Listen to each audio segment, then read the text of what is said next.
Strat, So see what you can do about, see if you can get something going there for the retired guys, will you please? Thank you. Righto, thanks.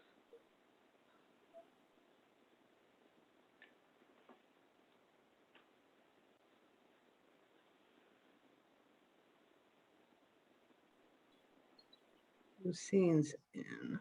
There's Joe.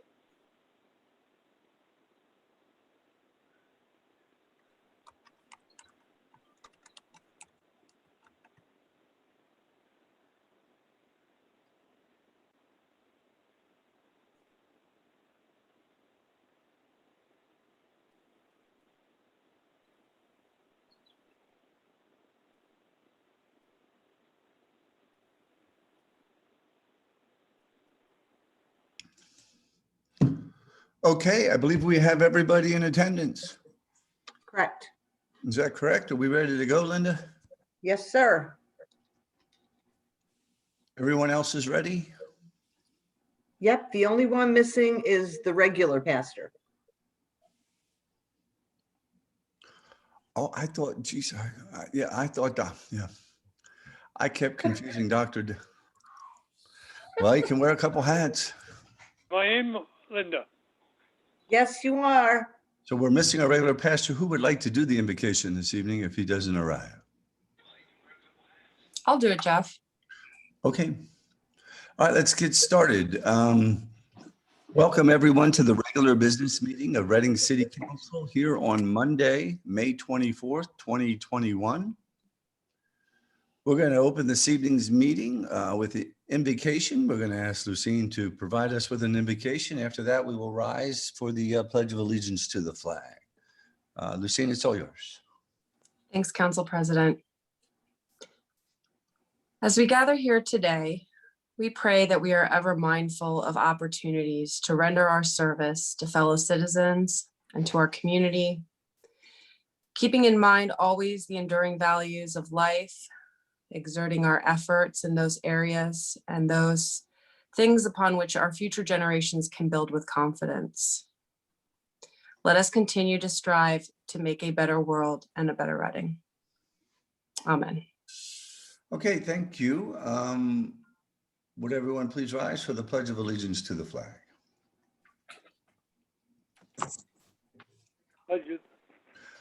Okay, I pledge allegiance to the flag of the United States of America and to the to the republic republic which which stands one one nation, nation under God, God, indivisible, indivisible, with with liberty liberty and justice for all.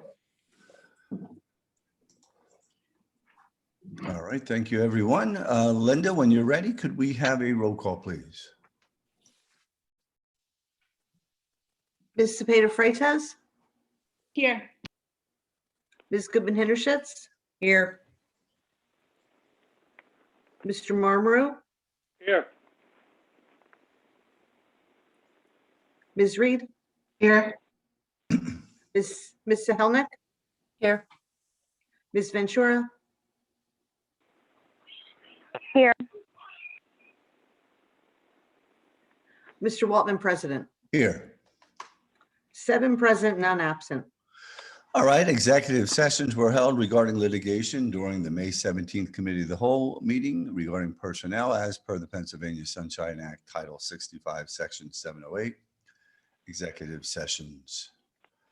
There are no proclamations or presentations this evening. Linda, we have 3 letter comments, and do we have our 1 live speaker yet? Yes, Mr. Perez is connected. Hang on a minute. Who is it, Linda? Victor Perez. All right, well, Thank- before we turn it over to Victor, I'm going to ask that Councilwoman Reed please read our public comment guidelines. Okay. Due to COVID-19, also known as coronavirus, the public speaking requirements have been modified. Public comment can be offered by telephone or virtual meeting application by registering with the city clerk at 610-655-6205 by noon on the day of the business meeting, or in writing through an email to council@readingpa.gov, or a letter mailed to the council office clearly marked, quote, public comment, unquote. Written public comment must be submitted by 5 p.m. on the day of the meeting to allow time to distribute the comments submitted. The written comment received will be read into the record. All remarks must be directed to council as a body and not to any individual council member or public or elected or appointed official in attendance. Any comment that is personally offensive or impertinent will not be read into the record. Comments on agenda matters are limited to 5 minutes in length, and comments on non-agenda matters are limited to 3 minutes in length. All right, thank you, Donna, for reading those guidelines. Linda, what is the topic for Victor? Victor is going to speak about the parking authority. Parking authority. All right, I don't think that's an agenda item this evening, but Victor, you have up to 3 minutes, sir, for speaking, and welcome. Thank you. Good evening, members of council. I came to speak about one of the ordinances that's up for amendment today. Because of recent inquiry I made with the city and the authority. My question was about Ordinance 576503 in Part 5, meters and kiosks. It states, parking restrictions and limitations shall be exempt on Sunday and holidays. I asked what parking restrictions and limitations the ordinance was referring to, and I was told that parking restrictions and limitations refers to meters and only meters. I couldn't wrap my head around how two different but synonymous plural terms of restrictions and limitations were used to clarify a single form of exempt enforcement in a vehicle ordinance. I understood that because of the word choice used to describe the ordinance, it was clearly suggesting a broader meaning, or exactly what it is that it states, which is parking restrictions and limitations are exempt on Sundays and on holidays. Now, one could assume that because the ordinance is conveniently categorized in Part 5, meters and kiosks, that the plural terms restrictions and limitations describe only meters. But in Part 5, meters and kiosks of the codified ordinances, the ordinances that pertain to all appeals and that are made with the authority for citations issued does not only pertain to meters, but to all citations that are given by the authority that are issued by the police department for parking. Another reason I believe the ordinance meant what it states is prior to 2017, the parking authority didn't ticket during weekends. In 2017, I understood the hours of enforcement of residential parking to be Monday through Friday, 8 a.m. to 8 p.m. No enforcement on weekends.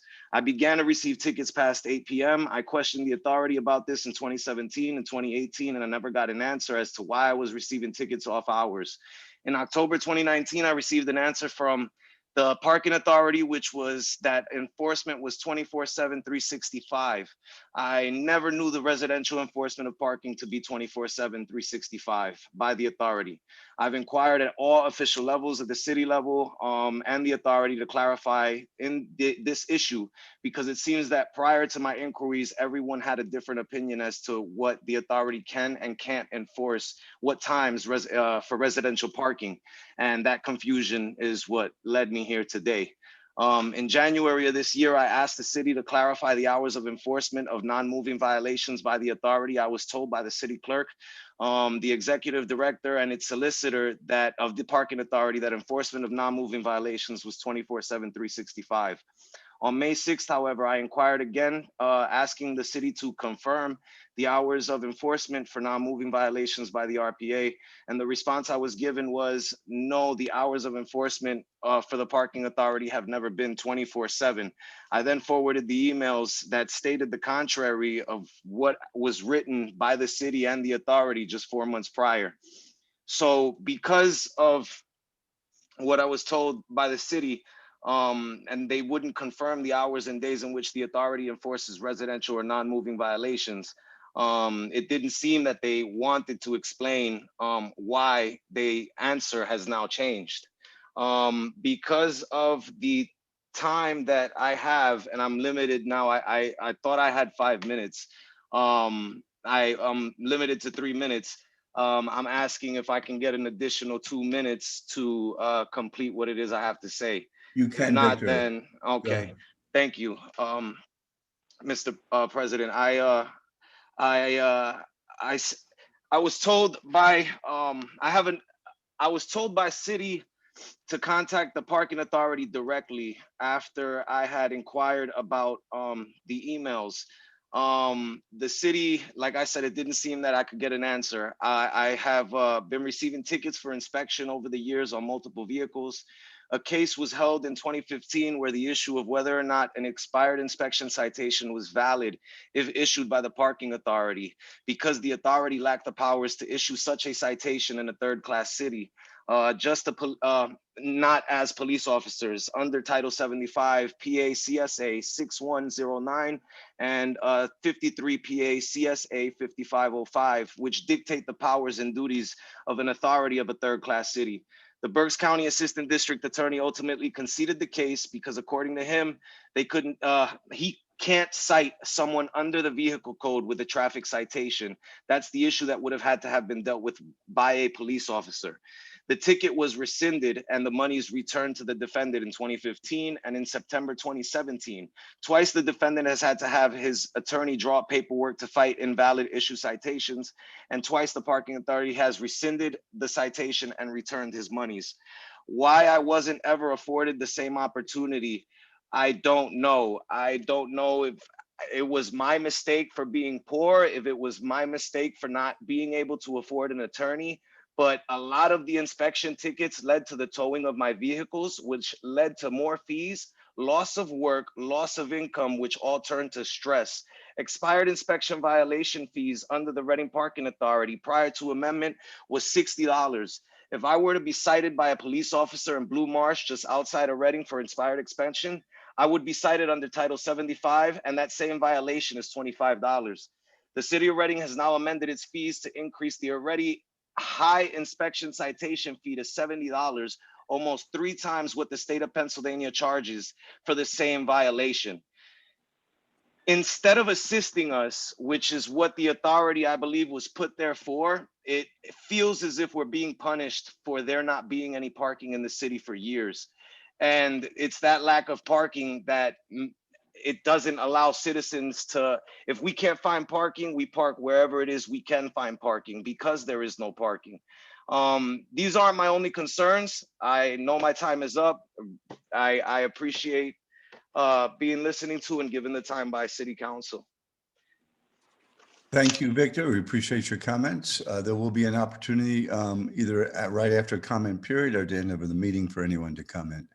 I'm going to ask Linda, you have 3 written comments to be read onto the record. If you could please read them onto the record. The first one is from Tynesha Victor. She says, good morning. I recently read the news that the city of Reading is updating the budget, and the 4% of that budget will be going to increase police payroll. Why?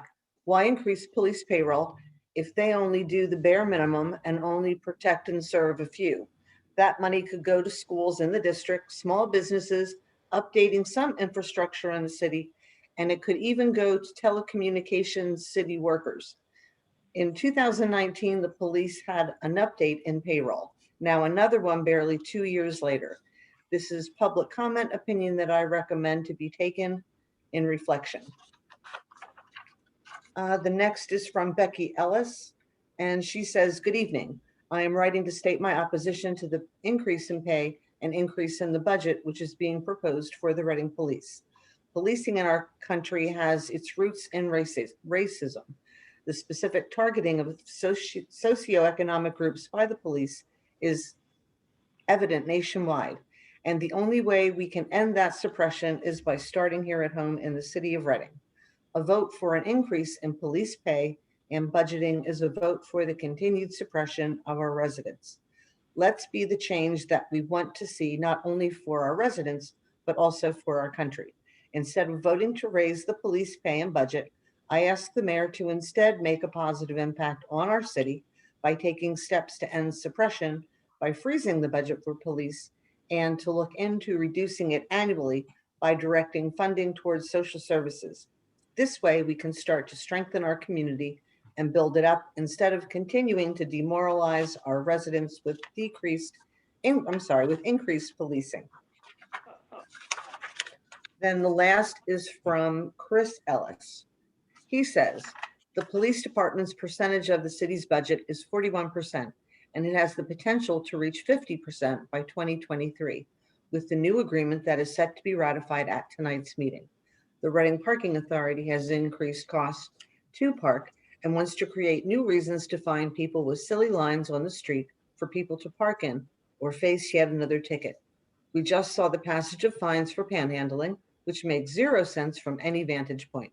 Instead of seeking to help people facing evictions or unable to pay increasing rents, we clap for developers who seek to refurbish buildings with apartments that are out of reach for the majority of residents.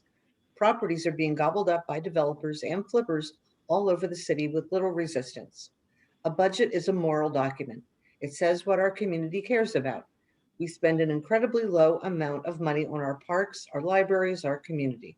An increasing percentage of our budget goes to policing of ourselves when much of this crime stems from an ignored populace and a burdened and impoverished people trying to make ends meet. Our city may be open for business, but what are we in the business of doing? Building up communities or turning them over? That's it. All right, Linda, thank you for reading those on to the record. Council, this is a time where if there's any need for any immediate comments, we can certainly make those now, or you can respond at a little more length at the end of the meeting if there's a specific comment you would want to respond to. But this is supposed to be a time if there's just a need for any immediate short response. All right, if not, we'll defer to the end of the meeting for any additional comments. We're going to move on to the rest of our agenda, starting with the approval of our agenda. With the approval of our agenda in minutes, we will also approve the consent agenda legislation. But first, the minutes would include our May 10th regular meeting and summations of discussion from both the May 10th and May 17th Committee of the Whole meetings. The consent agenda has just 3 items. The first item is a resolution authorizing the solicitor to execute the acknowledgement forms from the Berks Tax Claim Office and accepting the repository bids on 213 Hudson Street, 527 and 519 Strong Alley, and 416 Orange Street. The next resolution is authorizing the submission of an application for a Pennsylvania WalkWorks grant with the Pennsylvania Department of Health in the amount of $20,000. And the final resolution is authorizing the submission of the PennDOT traffic signal maintenance agreement for all traffic signals and signs in the city. I will note that the third resolution that was listed was removed by the administration, so that will not be approved. So with the approval of our agenda and minutes, we would approve those consent agenda items. Is there any objection to the approval of the agenda minutes and consent agenda? Okay, if there is no objection, they stand as approved. We will move on now to the administrative report, and we're going to start off with the Honorable Abe Amoros for the administration's administrative report. Abe, welcome, sir. Thank you very much, Council President Waltman. The Community Development Department participated in a tour 2 Mondays ago along the 5th Street corridor with 21 state representatives from the Democratic Policy Committee, including the minority leader as well as the chair of the Appropriations Committee. State Representative Manny Guzman led the initiative to bring awareness to the need to revitalize our city, and representatives were very responsive to the dire need for financial infusion and were very impressed with what they saw. I want to thank Jamal Abadalu for presenting us with the tour and really being specific in terms of the questions that were asked by the members. The department also received confirmation from the Pennsylvania Department of Health that Reading will be a subrecipient of the Lead Hazard Reduction Award, and Community Development participated in an initial meeting on May the 18th, which was last week. As was mentioned in the Committee of the Whole, the department is also in collaboration with Penn State Health, Penn State Berks, GRCA, in recently collaborating on a grant application for active transportation programming. The application was prepared by Stantec staff and encourages walkability by utilizing activity-friendly routes that connect to everyday destinations. The Finance Department, the Information Technology Division is installing new Cisco licensing, which provides soft phone, which is a desktop application, and also allows for home access, instant messaging, and video call services. It also includes Cisco's version of Teams for Workspace. The IT division also contacted Integra to finish up the dual authentication rollout to meet President Biden's executive order of 180 days to implement. In addition, IT is also researching zero trust networking, as mentioned in the executive order. The Finance Department's Treasury Division has been operating with 3 additional staff members to process the housing bills at the discount rate. And the city should be caught up with all accounts at the discount rate by next week. Staff will then team up to process the housing bills at the flat rate, which has a June 1st deadline. Finance Department's Grants Division was also notified by DCED CFA Multimodal Transportation Fund of an award of $375,000 to the Buttonwood Gateway West MTF project. The original request was for $750,000, but the city will use the $375,000 in capital improvement program funds designated for the Buttonwood Gateway West project as matching funds to complete the original project as submitted to and approved by the state. The Finance Grants Division is also preparing a DCD Commonwealth Financing Authority Greenways, Trails, and Recreations Program grant application for submission by the May 31st deadline, which is next week. The requested grant amount is $250,000, which would go towards the $325,000 Eggleman's Park Improvements Project. The city's capital improvement program will provide the required local match of $75,000. The improvements will include repairing the existing stormwater pipe and inlet systems, cleaning existing drain piping, and installing a new drain pipe and related catch basins. The HRC has been busy continuing to process applications. We have a total of 913 applications for rental assistance and 9 applications for utility assistance. And the majority of applications are now being submitted we are referring quite a few to the Berks County, the Berks County office that deals with homelessness as well. Under police, the Reading Police Department's Operation Ceasefire will mark 100 days on May 27th, and we will hold a news conference on statistics of violent crime and operational details at that time. In addition to the report, the police department will assess what is successful and what needs modification for continued success in controlling gun violence. The Traffic Law Enforcement Unit is currently conducting operations with patrol officers to address threats of driving, occupant safety, pedestrian safety, and other quality of life issues. The RPD continues to see progress on department projects, which include Patrol Division office renovations, training simulator, policy and software updates, the VSU upgrade, and this is nearing completion as it focuses on infrastructure and camera replacement. Currently, the workstations in City Hall are being updated. And the Police Department's Youth Police Academy continues in the planning phase. Conversations continue with Olivet Boys and Girls Club leadership to get programs up and running soon. A full briefing on the program will be provided in the upcoming weeks. Public Works has also been very busy and conducted a pothole blitz event on Wednesday, May the 10th, which many of you are familiar with. The City Public Works crews partnered with UGI and Rawa crews to canvass the city and repair potholes. It was a very successful day, and as a result, a second pothole blitz event is being planned. And in the interim, Public Works will continue utilizing the second crew to stay ahead of potholes in 2021. And on Friday, April the 30th, the city celebrated Arbor Day at City Park, where 12 trees were planted as part of a celebration, 2 at Eggleman's Park and 10 at City Park. And the Clean City program continues with great success. And the statistics for April were pretty impressive.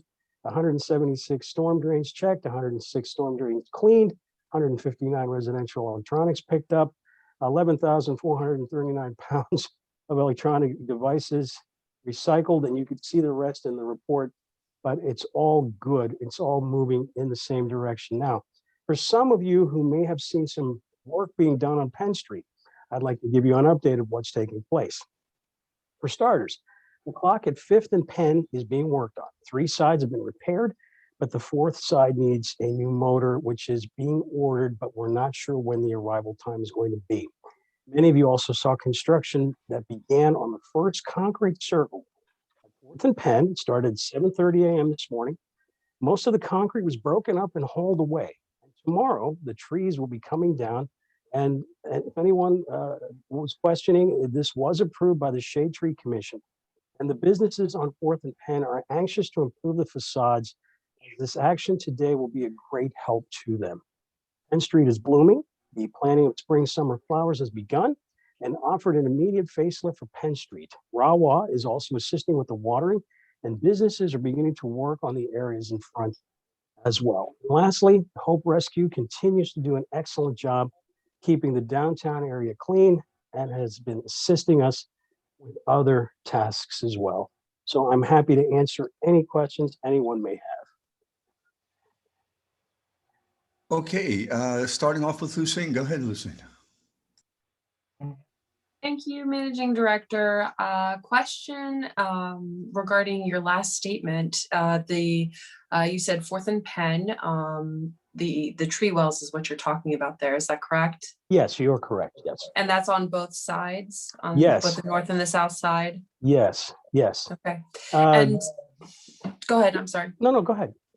No, I was just gonna ask, is that will that be continued up Penn Street? Is that something the city is doing to the existing tree wells that go up the next several blocks?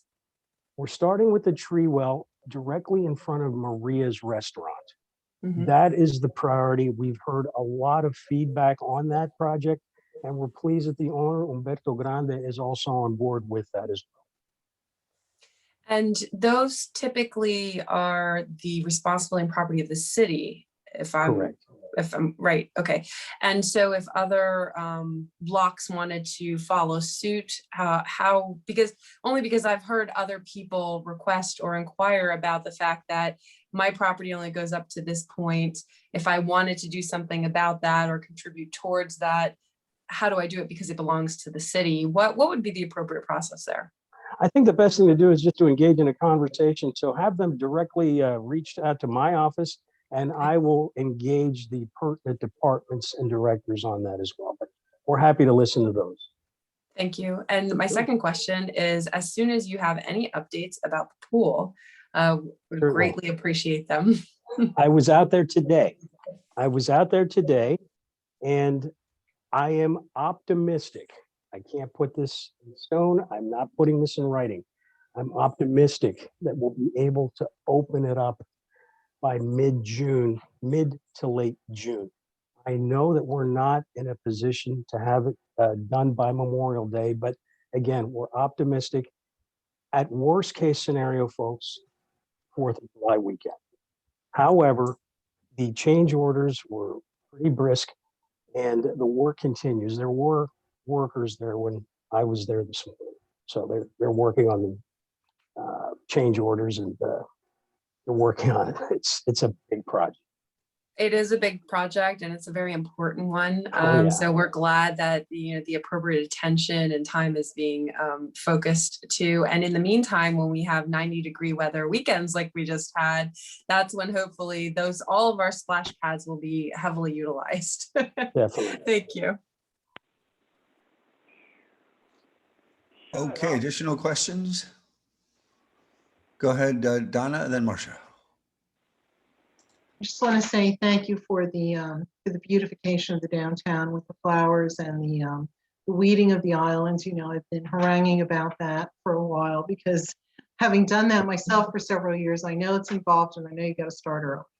So I'm glad everything got caught up and I can really see a big difference. And it's very encouraging because those are the kind of things that show the city cares about itself.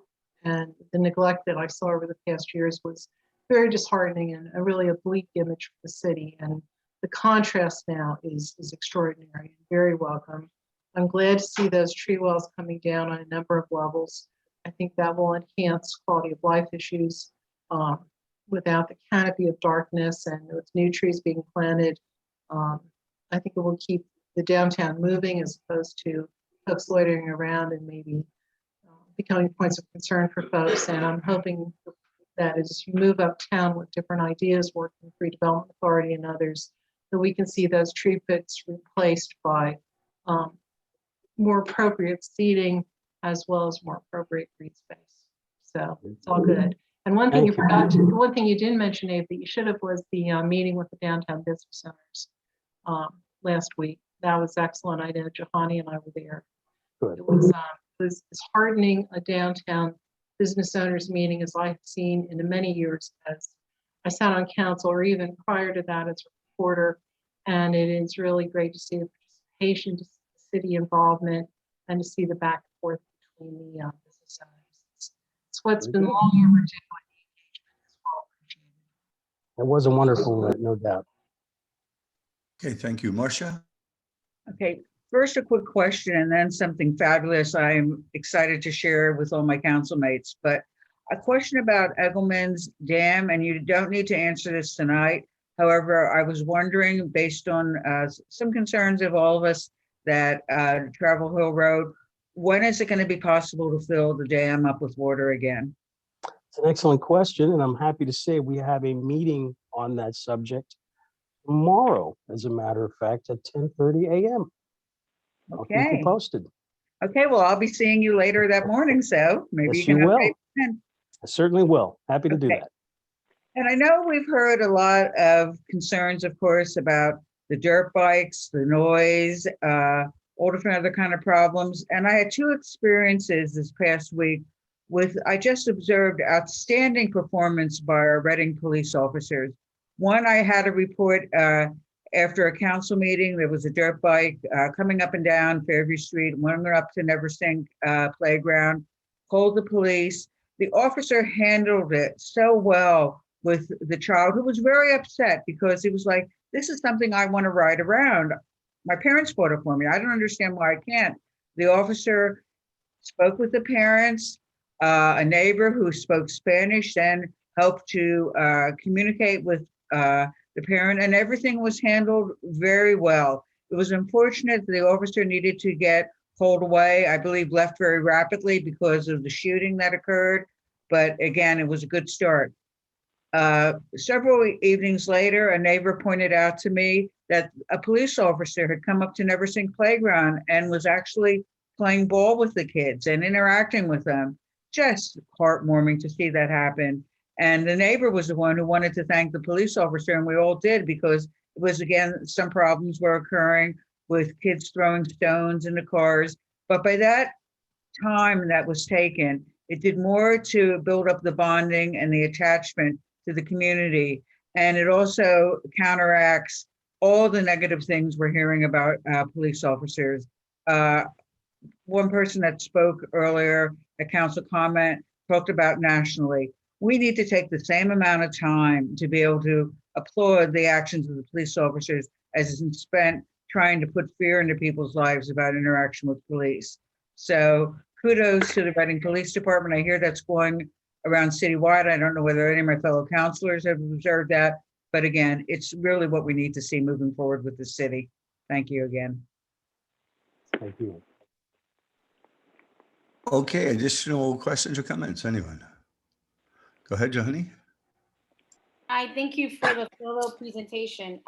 Quick question regarding the lead hazard reduction award. How will that be utilized? So what does that entail?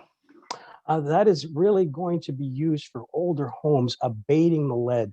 Not unlike other third-class cities as old as Reading, we have a lot of homes that actually had lead paint that was used in the original construction in the 30s and 40s.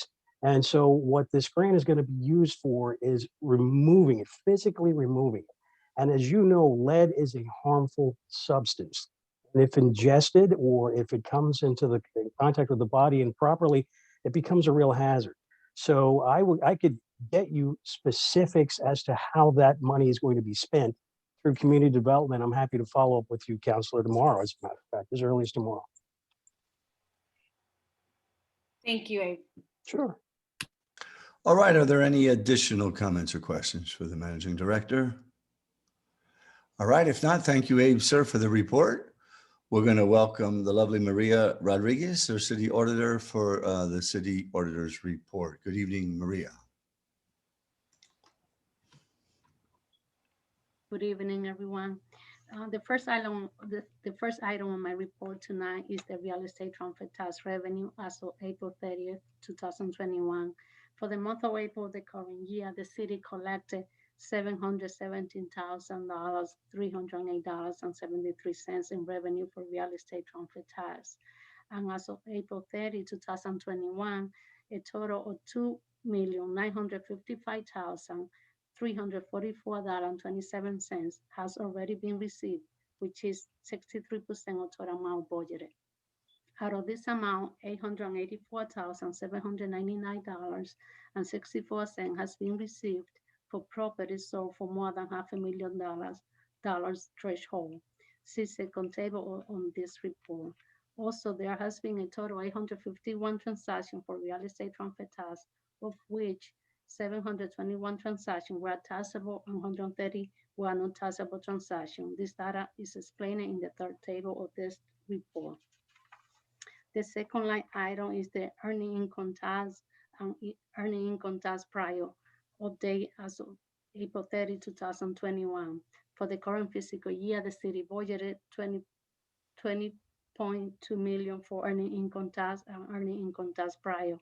And as of April 30, 2021, the city had collected $6.5 million of total amount budgeted. The table below illustrates that the revenue collected for earning income tax this year is graded by $797,333.86 compared to the revenue collected for the same period of time in 2020. The third item is an update on the 2020 fiscal year audit. On Tuesday, May 18, 2021, the external auditor, Megan Thompson from a bank company, communicated to the city auditor that about 60% of the testing for the physical audit of 2020 has been completed. Mrs. Thompson stated that a very good progress has been made through the audit process. This is my report for tonight. I'm open for questions. Thank you. Okay, Council, any comments or questions for Maria this evening? I'll just make note, Maria, geez, the earned income tax, obviously that would be a pretty aggressive rate to keep up with, but you know, 3 million through 4 months, we'd hit almost 9 million. At that rate, we would double our, you know, our anticipation. I don't expect that to project out every year, but it has certainly helped the city quite a bit in the last 20 years. And I know some people, you know, we all agree it could be lower, but it serves a true purpose for helping the city and keeping property taxes down as well. So Yes. thank you for the report, and we appreciate the updates. All right. You're welcome, Council. We're going to move on now. And the next item is we have a report this evening from the Board of Health, and we're going to welcome the Honorable Dr. John Dethoff to provide us an overview of what's going on with the Board of Health.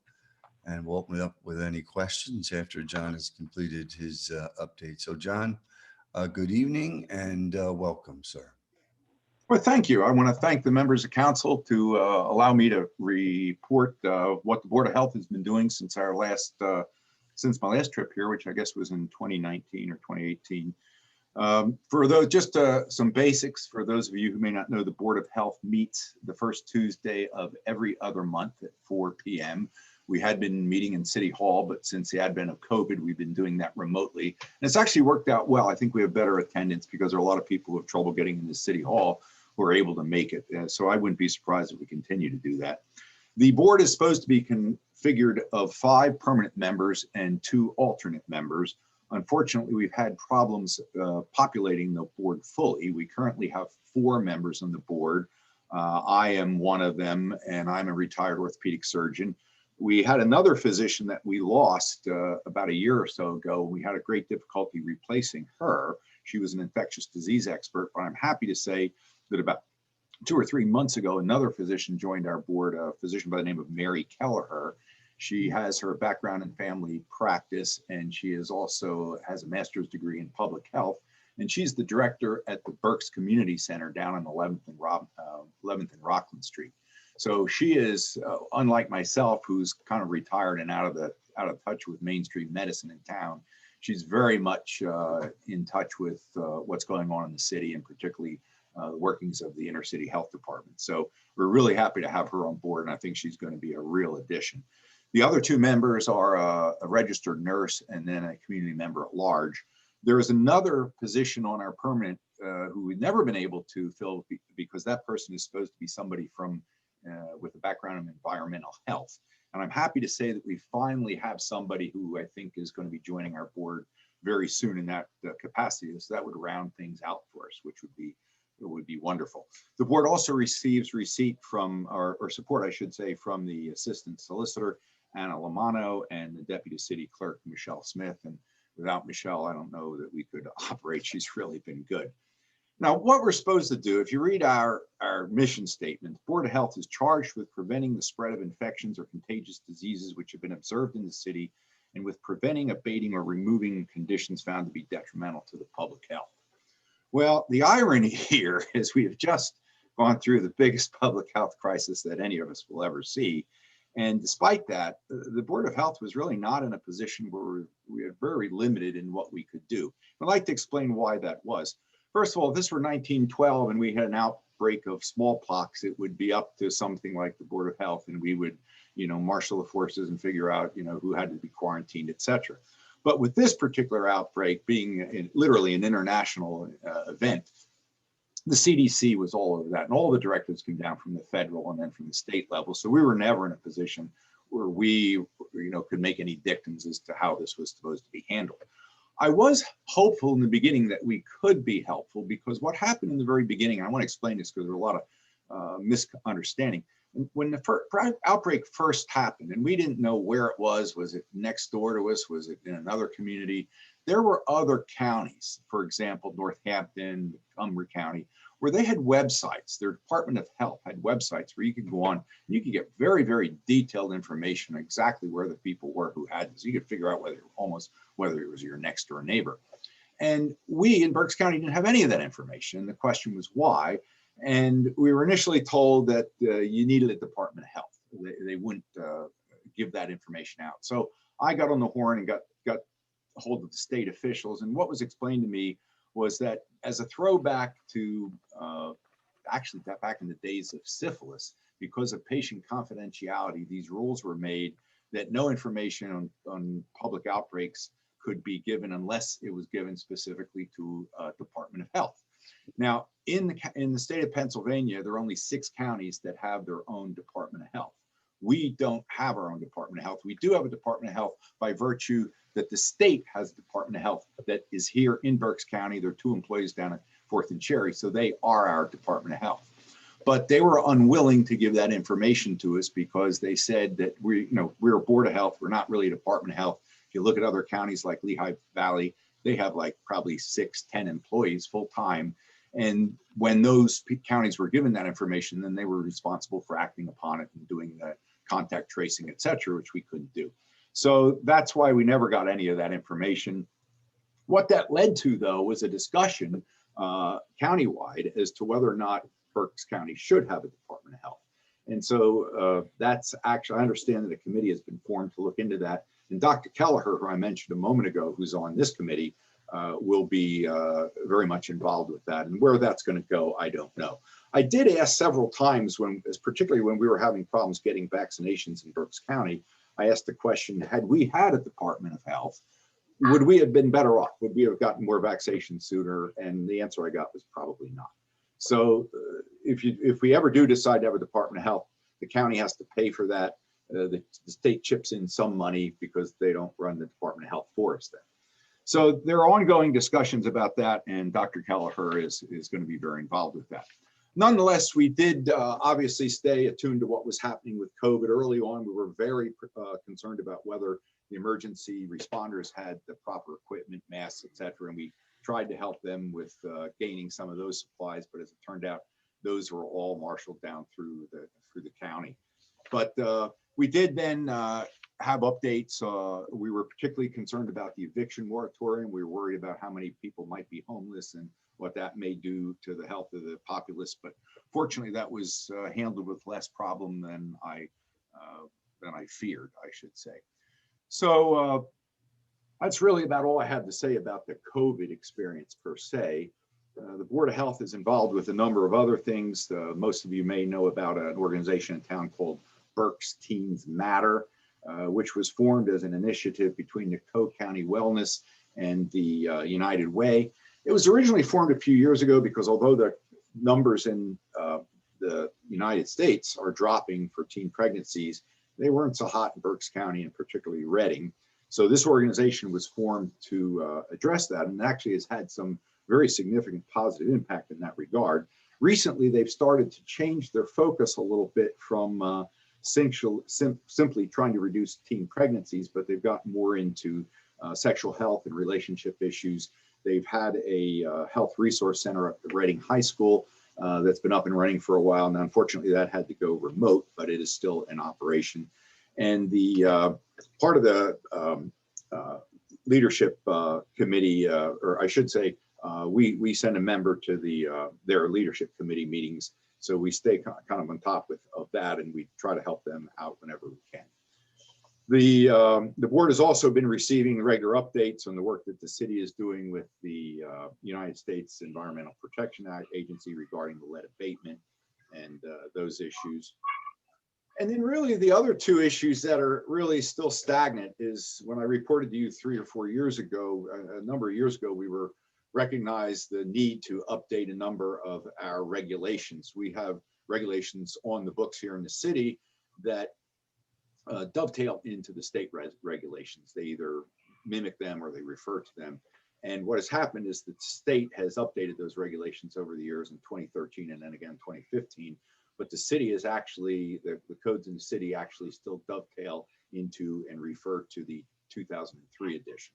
So what legal has been working on now for a while is trying to update those regulations so that they match the state regulations. And in the same fashion, the state has updated some of the Board of Health regulations. So some of the regulations need to be redone in regards to the composition of our committee and what we do. But that's all needs to be done through the legal department to rewrite all that. And then when it's done, we would come back and so that it can be presented at council. We, of course, continue to do the other things we've always done, which is here are the monthly reports on the restaurants and house inspections, etc. If you have any questions, I'd be happy to try to answer them. Okay, thank you, John. We're going to open it up to any questions or comments for Dr. Dethoff. Go ahead, Lucine. Yes. Hi, Dr. Dethoff, and thank you so much. Hi. And, you know, I can't thank you enough for serving in your capacity through a pandemic. It's nice to hear now kind of a summary of what your experience was like, you know, being part of the Board of Health for the city of Reading. And we appreciate it very much. Thank you. Question, as you were talking, I wondered if you participate or a member of the Board of Health participates in the community health needs assessment that's done. It was simultaneously done both by Penn State Health and Reading Hospital. I think they've kind of deterred and they both do their own and then bring it back together. But I wonder if you are an active participant in those surveys and then, you know, with the outcomes that are produced from that. We are not, and for that matter, I wasn't even aware of what you're talking about. I would not be surprised if Dr. Kelleher were here that she would know all about that, because she's on staff at Reading Hospital. She worked at the downtown clinic she's been in town. I just met her recently. She's been in town for 25 years and is very, very much involved with community health. So that would be a good question. I can put that question to her. That'd be great. I look forward to meeting with her, and it's critical for our Board of Health for the city of Reading to be involved and bring your perspective to that needs assessment. Thank you.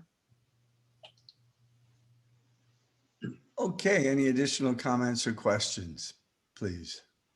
Yeah. Go ahead, Marcia. Yeah, and very very much thanks for all the good work that you have done with the Board of Health.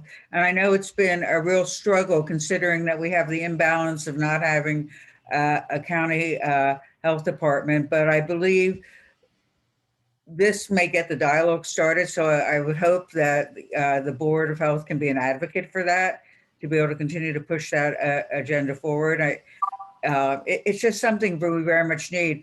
Any suggestions of what we can do at the City of Reading to help with health improvement with our constituents? It's not really a role of city government, but I think it's something we need to think about and consider. And maybe this isn't a time you can answer that completely, but I would just be interested, from your perspective, what we could do better as a city. Well, that's a good question. I can certainly tell you what we should all be doing as individuals, but how that translates into getting the city. The biggest problem I see in the city is just, making sound, sound health choices. The biggest problem in the city of Reading is what we call the metabolic syndrome. So many people in the city of Reading have the combination of being overweight, diabetic, hypertension, and lipid disorder, meaning high cholesterol, triglycerides, or whatever. And any one of those is not so good to have. But when you roll all four of them in the same person and they cluster together all the time, the statistics just are really bad. And I wish I knew how to get people to live healthier. I've spent my whole life pleading with people in the office to do so. One of the ideas I had, I've actually tried to get this started in City Hall, but it didn't go anywhere. Well, I tried to do it in my own office, was 1 day a week. You know how people at the office, and they sometimes, 1 day a week, people bring food in for lunch. I was trying to get a program going where 1 day a week, or maybe 1 day, 2 weeks, everybody would bring the food in, but the idea was to bring the healthiest food that you knew how to make, healthy food day. So I don't know. It's a good thing to think about, but it's small steps, and it's all individual choice. You can't do it for them. I wish I knew how. It frustrates me every day of my life. I like that idea. And I think this is an opportunity as we move back into our work environments for maybe some real opportunities to be more health focused, that it isn't only COVID-19 that we need to be concerned about, some of these other chronic diseases. COVID has, it's interesting. There was some information that came out about a few weeks ago about, there have been criticisms. Did we as the United States do as good a job with the mortality figures of COVID? There were statistics that showed how different countries did with COVID as it relates to the fatality rate, and compared it to their one simple measure, their obesity rate. And there was a very close parallel. So if you ever needed a wake-up call to say, if you're healthy, you're less disease resistant, this was it. Thank you. All right. Are there any additional comments? If not, thank you, Doctor, for the update. We appreciate not only the update, but the ongoing service again. Just so many details that people don't always hear about or see, but there's a lot of volunteers spending a lot of time in very important roles. Details we could never be able to keep up with, that's for sure, especially when it comes to the medical expertise that's needed in these areas. So we greatly appreciate the service to the city. Quite well. Thank you very much. All right, Council, we are going to move on to ordinances for final passage. We just have two this evening. The first is Bill number 38-2021, authorizing an appropriations transfer of $40,634.03 from Project 31-01-03, General Ledger 01-0000-2990, fund balance, to Project 31-0103 under General Ledger account number 3101-004510, General Plan Supplies, in order to make the Samuel Pottinger Trust donations available for use during the current fiscal year. This was introduced at the April 26th regular meeting and subsequently tabled at the May 10th regular meeting. Is there a motion, please? So moved. Second. It's been properly moved and seconded. Are there any comments?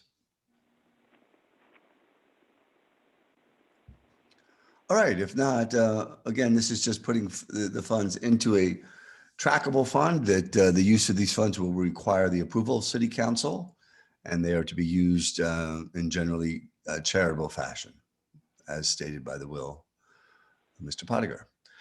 If there are no questions, Linda, can we have a roll call, please? Motion was made by Counselor Marmaru, seconded by Counselor Reed, to enact Bill number 38, 2021, which authorizes an appropriations transfer of $40,000 for the Pottinger Trust donation. Ms. Cepeda Freitas, Yes. Ms. Goodman Hintershitz, Yes. Mr. Marmaru,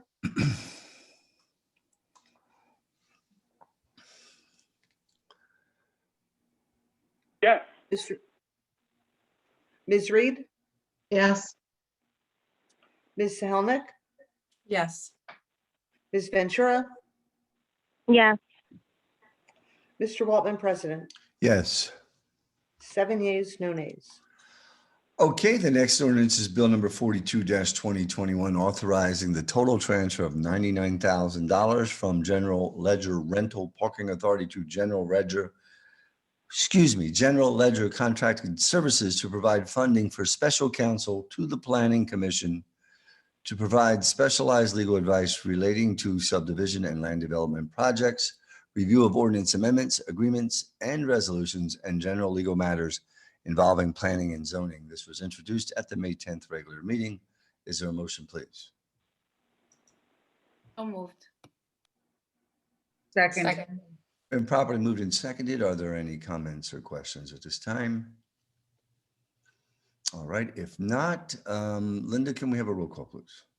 Motion was made by Counselor Cepeda Freitas, seconded by Counselor Goodman Hintershitz, to enact Bill number 42, 2021, which authorizes a transfer of $99,000 to provide special counsel to the Planning Commission. Ms. Goodman Hintershitz, Yes. Mr. Marmaru,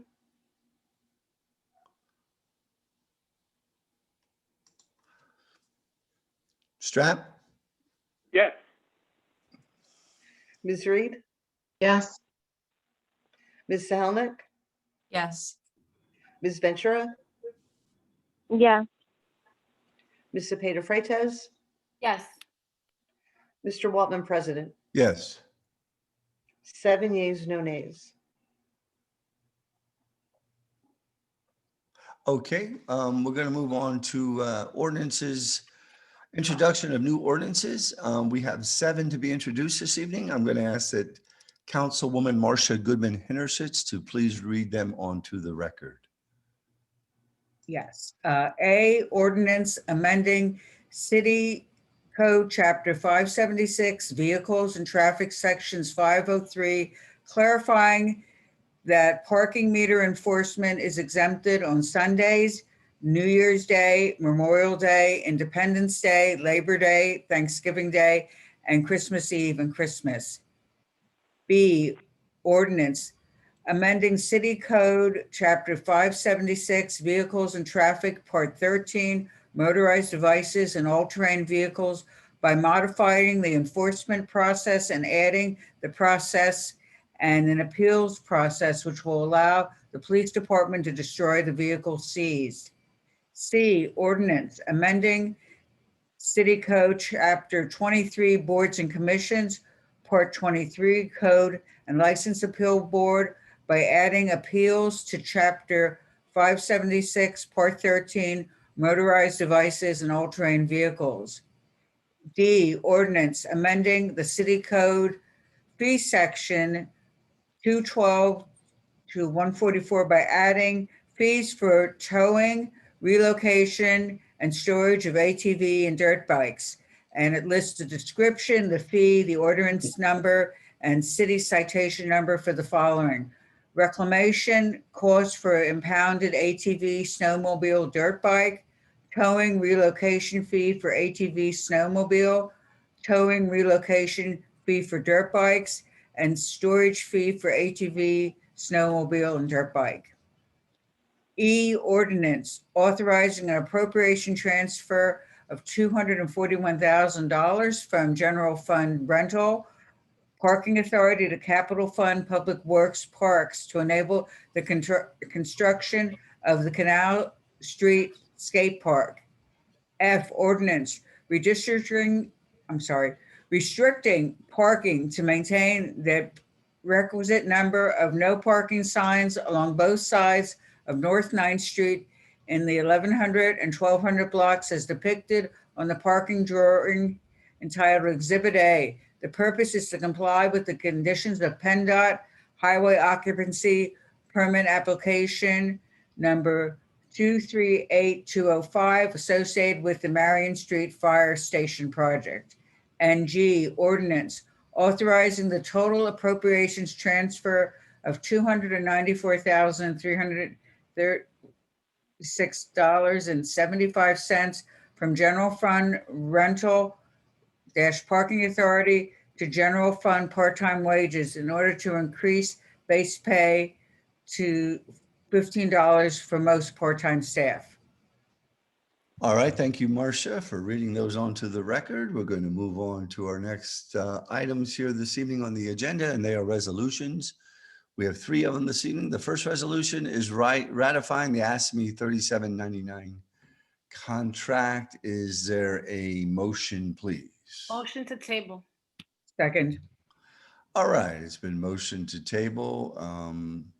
Really no discussion on a table motion.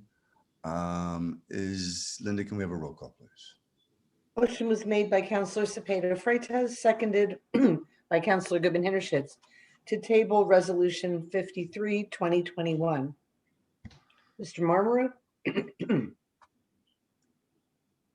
Mr. Marmaru?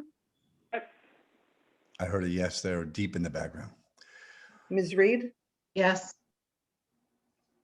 Ms. Sahelnick? Yes. Ms. Ventura? Yes. Ms. Cepeda Freitas? Yes. Ms. Goodman Hintershitz? Yes. Mr. Waltman, President. Yes. 7 yeas, no nays. Okay, these resolutions are just being tabled to give us a little more time. They're just need a little more time to consider them. The next resolution is ratifying the FOP contract. Is there a motion for this one as well? Motion to table. Second. It's been properly moved and seconded. It's a table motion. There's really no discussion on the table motion. Linda, can we have a roll call, please? Motion was made by Counselor Cepeda Freitas, seconded by Counselor Goodman Hintershitz to table Resolutions 54, 2021. Ms. Reed? Yes. Ms. Sahelnick? Yes. Ms. Ventura? Yes.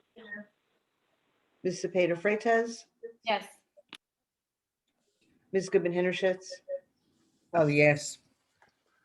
Mr. Marmaru? Yes. Mr. Waltman, President. Yes. 7 yeas, no nays. Okay, the final resolution this evening is confirming the appointment of Fred Latchett III as city solicitor. Is there a motion, please? Move to table. No. Second. All right, there's a motion to table. There's no discussion on the table motion. Linda, can we have a roll call, please? Motion was made by Counselor Reed, seconded by Counselor Ventura to table Resolution 55, 2021. Ms. Sahelnick? No. Ms. Ventura? Yes. Ms. Cepeda Freitas? No. Ms. Goodman Hintershitz? No. Mr. Marmaru? No. Ms. Reed? Yes. Mr. Waltman, President. No. 2 yeas, 5 nays. All right, we still need a motion to move this resolution forward.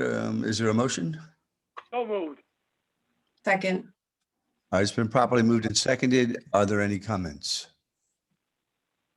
Donna? Yes, I will. This is no reflection on a person, but as long as there is outstanding litigation regarding the prior situation in that office and that position, I will not support any movement on this, and I will be voting no. Period. End of story. Okay, additional comments, anyone? Could she repeat that? I'm having a problem receiving. Donna, do you care to speak a little louder and repeat that for Strat, please? Sure. I will not be voting to support this as long as there is outstanding litigation regarding the prior situation person in that particular position. I think it's inappropriate. It's not directed to the person being brought forward. I think it opens us up to a lot of issues, and I think it's ill-advised to move forward on this. I am completely comfortable in my response to this, and I will be voting no. Thank you. Okay, any other comments? No other comments? Marcia has her hand up, Jeff. Jeff. Marsha, I swear I'm not enough tea. Go ahead. Okay, this was a hard decision for me. I considered tabling it. I looked at the fact that we're confirming the appointment of Fred Latchett as city solicitor. He is serving as city solicitor, so I'm not sure the litigation, when I really looked at the nature of the litigation, would impact either way. If there is any need, I think these kind of issues should be discussed in executive session, but all that be it may, you know, it is what it is. I do believe that Mr. Latchett has brought a lot of experience to the table.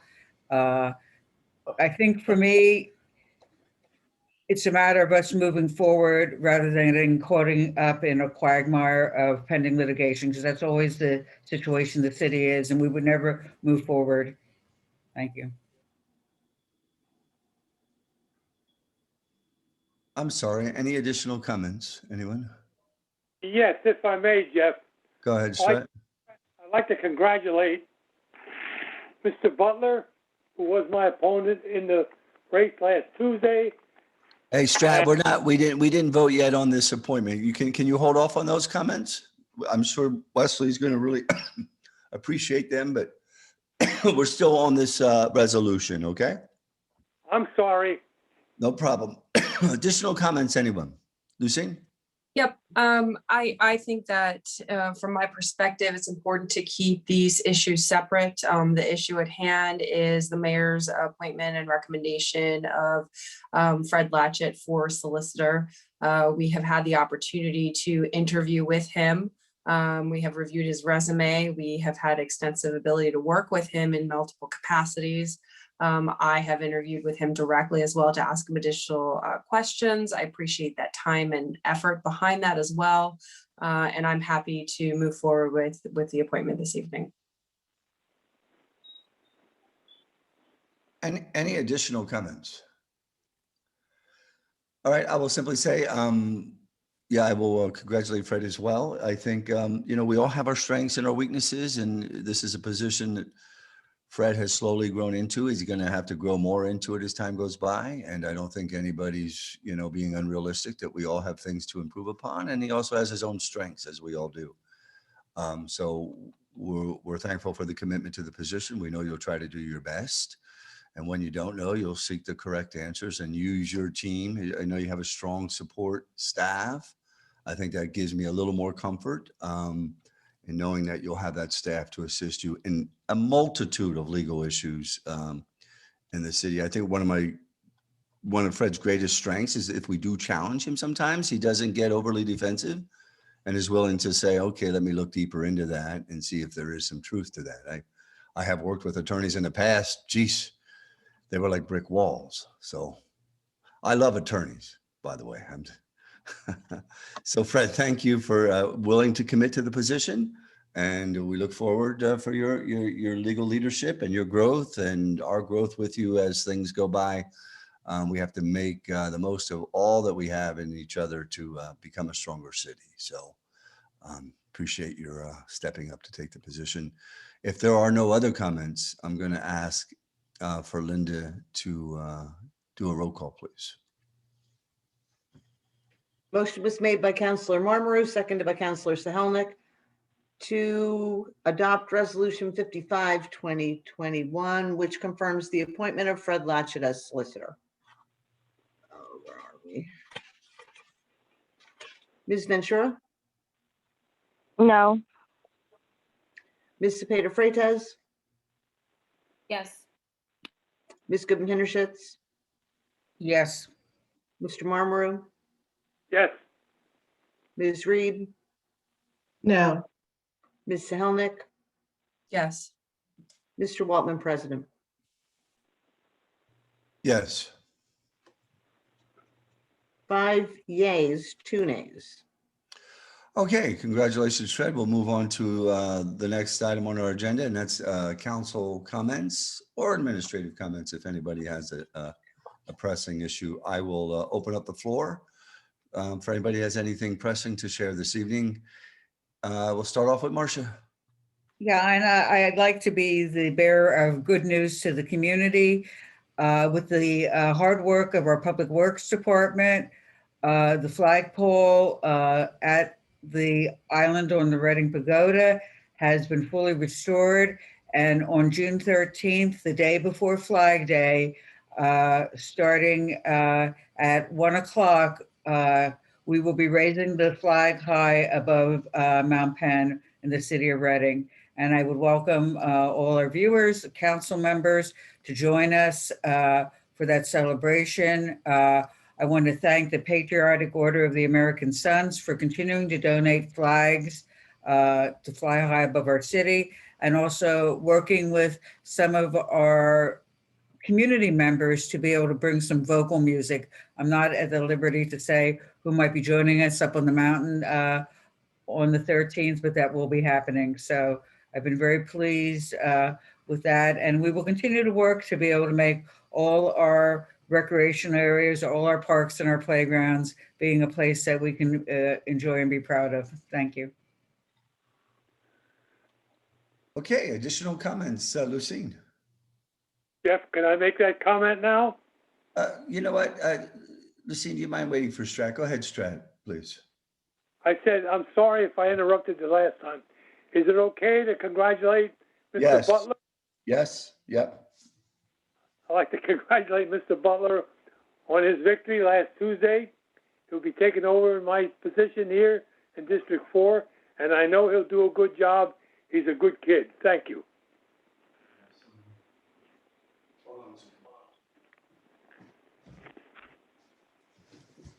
Okay. Go ahead.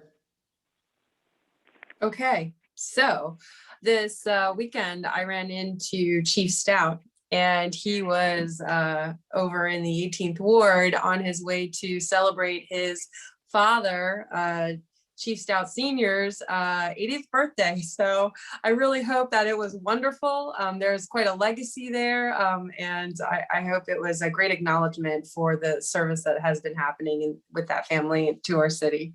But in addition to that, there are a lot of great things that are taking action. I think with COVID and coming out of the winter into the spring, things, kind of have been moving slowly and cautiously, but it's time to really bring light to some of the fun things that are happening. And I want to thank the managing director for taking time out of his busy day and coming out of City Hall on Friday to tour District 1 with me. I think it's really important to get people out of City Hall and into our neighborhoods to see exactly what it is and why we do what we do as public servants. Starting in Oak Brook, we have a new community garden, folks, and it is full. They will be celebrating. I'm very proud of all of the different entities that have come together to work and make this happen. It was a proposed project, and it is literally in the ground growing now. With the hard work and dedication of several individuals and community leaders and entities coming together. We also have facade improvements that are happening up and down in the 18th Ward, predominantly in Lancaster Avenue. All of these efforts help support and uplift our city. And I want to thank those businesses who are putting their efforts towards that. We have phase 1A coming right around the corner for our pedestrian and bike safety path in the Oak Brook line, which is substantial when we talk about tonight, setting aside for Stantec $20,000 to take a look at the walkability and bikeability of our city and downtown. And we had a tremendous start to a very important and critical art project. I should say it's more than an art project, but really tied to the celebration of those who were essential employees throughout the pandemic and served our community at large. There will be more information coming. I don't want to spoil it, but thank you to the mayor, to the representatives of the city and beyond who were nominated to participate in that community art commemoration. And the Youth Commission is busy. They are an active bunch. They are preparing for continuing meetings and elections. They are eager to learn and have lots of questions. And so thank you to everybody who's been working with the Youth Commission. Look for them to be featured soon on City Council's social media page so you can learn about our future. And Urban Ag is moving forward from the task force that was commissioned last year during the pandemic on Victory Gardens. The Oak Brook Garden is a piece of that. The 2 levels of funding and awards that have been given to us for Urban Ag focus with partnership in the Berks County Conservation District is moving forward. I can't thank the administration enough for making that a priority in other projects in District 1. So thank you to all of those good things and good people that are happening. And I also just want to take a quick minute to wish luck to those who are continuing on for the future seat of District 1 as a council representative. It was a very difficult decision to make not to continue, but I think that's part of our succession and strong leadership for community change. And I really wish that more people would stay engaged, go out and vote, and consider your role and impact that you have as an individual for our city. Okay, thank you, Lucine. Who else has any comments this evening? Johanny? Well, first I want to thank all the speakers who contributed to our meeting, and I hope that we can get back to Mr. Perez and figure out how we can help. I also want to announce that in District 6, downtown, Brad Waples is having a memorial pop-up this Memorial Day weekend. So if you're looking for something to do, he's hosting at 20 South 4th Street, Custom It Art and Fashion Shop. He's hosting a Memorial Weekend pop-up from 2 p.m. to 8 p.m. featuring local clothing brands and vendors, music, and food. The goal is to hopefully turn this into a monthly event. Also, Ms. Patricia Wright is having a cleanup at Barbee's Park on actual Memorial Day, Monday, May 31st, beginning at 1 p.m. There'll be a cookout at 4 and a movie at dusk. So if you're looking for something to do this weekend, there's always something to do in the city of Reading. So be safe. And again, thank you for tuning in. And remember that we are all active members of our community. So it takes each and every one of us to make a change, make a difference. You see something, say something, do something. Thank you. All right, any other comments this evening?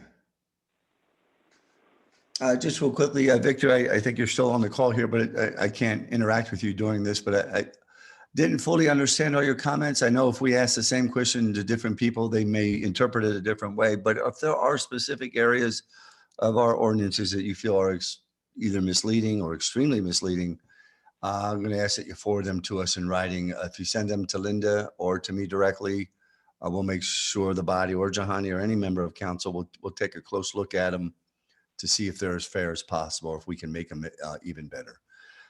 If there are no other comments, I'm just going to real briefly go over our schedule.